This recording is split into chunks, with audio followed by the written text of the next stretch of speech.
So ayun nga, boring sa bahay kaya naisipan ko na naman mag-skate sa Valenzuela Skate Park. Tanghali na nga rin pala ako nakabiyahe yan kasi biglaan lang din talaga yan.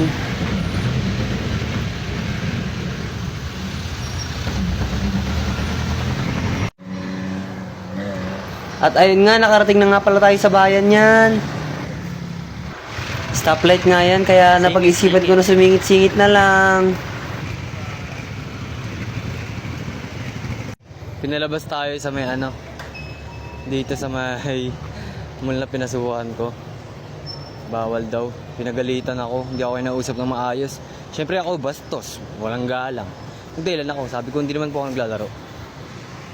Tangin na pati dito sa makikisiar lang, bawal.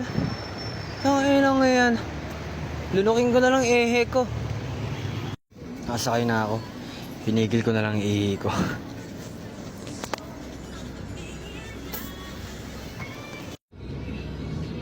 On the way na nga pala ako niyan pa Valenzuela Skate Park pero sobrang traffic.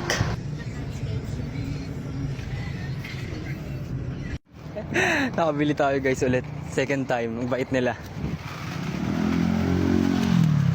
Show my rice na binaboy-baboy. Let's go! Pagkadating ko nga niyan sa skate park ay bumili agad ako ng pagkain. Gutom na rin kasi ako niyan. At ayun nga, dito nga kumakain na pala ako. Grabe, sobrang siba. Akala mo hinahabol ng 10 kabayo sa bilis. Muntik na nga rin pala akong hindi makapaglaro dyan kasi wala akong dalang helmet. Buti na lang nandyan ang Kamanaba Roller Skaters at nagpa siyang pahiramin ako ng helmet. Kaya Ate Faye nga pala yung gamit na helmet ko dyan. Kung hindi dahil sa kanya, hindi ako makakapaglaro. Mapapauwi tayo ng luwaan nang wala sa oras. Dito nga natawa ako sa batang yan kasi ang galing-galing niya na mag-skateboard sa murang edad. 13 years old nga lang pala yung bata na yan. Pero masasabi ko nga talagang ang skills niya ay hindi na pang bata. Grabe sa advance. Sana paglaki nitong batang to ay lumaki siyang hindi malaki ang ulo katulad ng ibang skateboard dyan. Charet. Kinagabihan na nga pala ito at kami-kami na lang ang tao dyan. Grabe, ang saya pala ng kami-kami lang yung tao dyan kasi nagagawa namin yung gusto namin. Pag marami kasi tao dyan, kadalasan nasa dulo lang kami. Pero ngayon, malayang-malaya kaming gawin ang gusto namin. Tignan nyo naman, hindi naman nalata sa sigaw namin na masaya kami. Ayun nga, napatumba ba si Mama? 12:50. Wala nang dumadaan na jeep dito. Kinakabahan na ako. Paano to? Ay, ito may bus. Ano kung ako saan to? Okay. Wala tayong masakin pa uwi. Putik.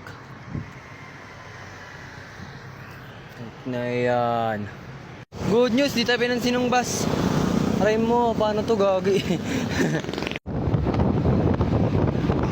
At sa wakas nga sa mahigit 1 oras na paghihintay, nakasakay na rin ako. Buti na lang napadaan sila kuya. This time, di na tayo lumagbas. Kasi may nakasabay tayo.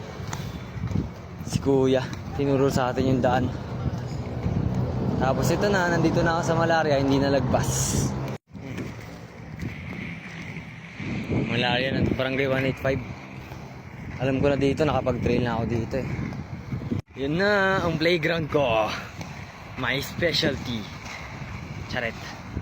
Ang haba niyan, sarap magpadulas dito guys. Kaso putpuran lang ng gulong. Ayun lang talaga yung kalaban mo. Putpuran ng gulong dito. Ayun, putpuran ng gulong. Wee! Walang kasabay, ang sarap, gagi.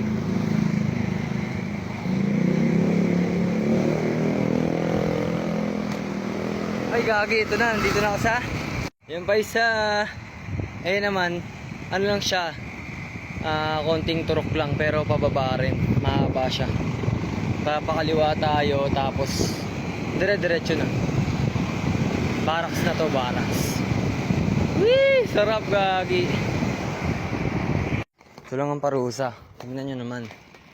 Ito yung matarik lagi. Sa barangay 186, ayan oh. Ang tarik niyan, putik na yan.